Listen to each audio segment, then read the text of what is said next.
ओम नमः शिवाय। महाशिवरात्रि भगवान शिव को समर्पित सबसे पावन और दिव्य रात्रियों में से एक है। ये पर्व फाल्गुन मास की कृष्ण पक्ष की चतुर्दशी तिथि को मनाया जाता है। शास्त्रों के अनुसार इसी पावन रात्रि को भगवान शिव ज्योतिर्लिंग रूप में प्रकट हुए थे। एक अन्य मान्यता के अनुसार महाशिवरात्रि वही शुभ रात्रि है जब भगवान शिव और माता पार्वती का पावन विवाह संपन्न हुआ था। इसी कारण ये दिन विशेष रूप से दाम्पत्य सुख, श्रद्धा और समर्पण का प्रतीक माना जाता है। महाशिवरात्रि केवल एक पर्व नहीं, बल्कि ये आत्मचिंतन, साधना और शिव तत्व से जुड़ने की रात्रि है। शिव को भोलेनाथ कहा जाता है, जो थोड़ी सी भक्ति से ही प्रसन्न हो जाते हैं। इस दिन किया गया उपवास, रात्रि जागरण और शिवलिंग का अभिषेक मन को शुद्ध करता है और जीवन के कष्टों को दूर करता है। ऐसा माना जाता है कि महाशिवरात्रि की रात्रि में शिव भक्ति करने से अज्ञान का नाश और ज्ञान की प्राप्ति होती है। ये दिन हमें सिखाता है कि त्याग, तपस्या और सरलता ही सच्चा शिव मार्ग है। इसीलिए भक्तजन महाशिवरात्रि के दिन व्रत रखते हैं, ओम नमः शिवाय का जाप करते हैं और भगवान शिव की कृपा प्राप्त करते हैं। आइए सुनते हैं महाशिवरात्रि व्रत की पावन कथा, जो हमें भक्ति, करुणा और अहिंसा का संदेश देती है। प्राचीन काल की बात है। एक नगर में एक बहेलिया रहता था। वो निर्दयी होकर जीवों की हत्या करता और उसी से अपने परिवार का पालन पोषण करता था। एक बार वो शिकार की खोज में पूरा जंगल भटकता रहा, परंतु उसे कोई शिकार नहीं मिला। संध्या होने लगी और थका हारा बहेलिया एक सरोवर के किनारे जा पहुंचा।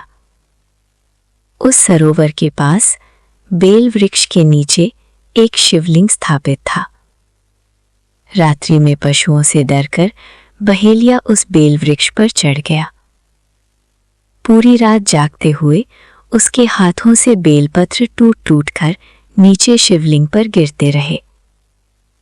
रात्रि के समय एक गर्भवती हिरनी पानी पीने वहां आई। बहेलिया उसे मारने को तत्पर हुआ।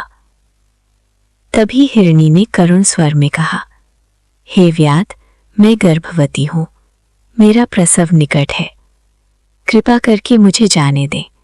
प्रसव के बाद मैं स्वयं लौट आऊंगी। बहेलिये ने उसकी बात मान ली और उसे छोड़ दिया। कुछ समय बाद एक और हिरनी वहां आई। उसने भी अपने छोटे बच्चों का हवाला देकर जीवन दान मांगा। बहेलिये का हृदय द्रवित हो गया और उसने उसे भी छोड़ दिया। कुछ समय पश्चात एक तीसरी हिरनी वहां आई। उसकी आंखों में भय नहीं, बल्कि गहरी चिंता और व्याकुलता थी। वो बहेलिये से करुण स्वर में बोली, हे व्याध, मैं अपने प्राणों की रक्षा के लिए नहीं, बल्कि अपने पति की खोज में भटक रही हूं। वो मुझसे बिछुड़ गया है और मुझे उसका कोई पता नहीं चल रहा। मेरा हृदय अत्यंत व्याकुल है। कृपा करके मुझे अभी जीवन दान दीजिए। मैं अपने पति को ढूंढकर अवश्य लौट आऊंगी। हिरनी के ये वचन सुनकर बहेलिये का हृदय और भी द्रवित हो उठा। उसने सोचा, ये प्राणी अपने प्राणों से अधिक अपने पति के प्रति कर्तव्य निभाना चाहती है। उसकी सच्ची भावना और सत्य वचन से प्रभावित होकर बहेलिये ने तीसरी हिरनी को भी बिना किसी शर्त के छोड़ दिया। चौथी बार एक नर हिरण आया और बोला, यदि तुम इन हिरनियों को मारोगे तो मुझे भी मारना होगा, क्योंकि मैं उनका रक्षक हूं। उसकी सत्य और करुणा से भरी वाणी सुनकर बहेलिया उसे भी छोड़ देता है। पूरी रात बहेलिया जागता रहा। शिवलिंग पर बेलपत्र गिरते रहे और उसका हृदय धीरे धीरे शुद्ध होता गया। भूख, प्यास और जागरण के कारण अनजाने में ही उसका महाशिवरात्रि व्रत पूर्ण हो गया। महाशिवरात्रि के व्रत, जागरण और शिव कृपा से उसके भीतर अहिंसा और करुणा का भाव जाग उठा।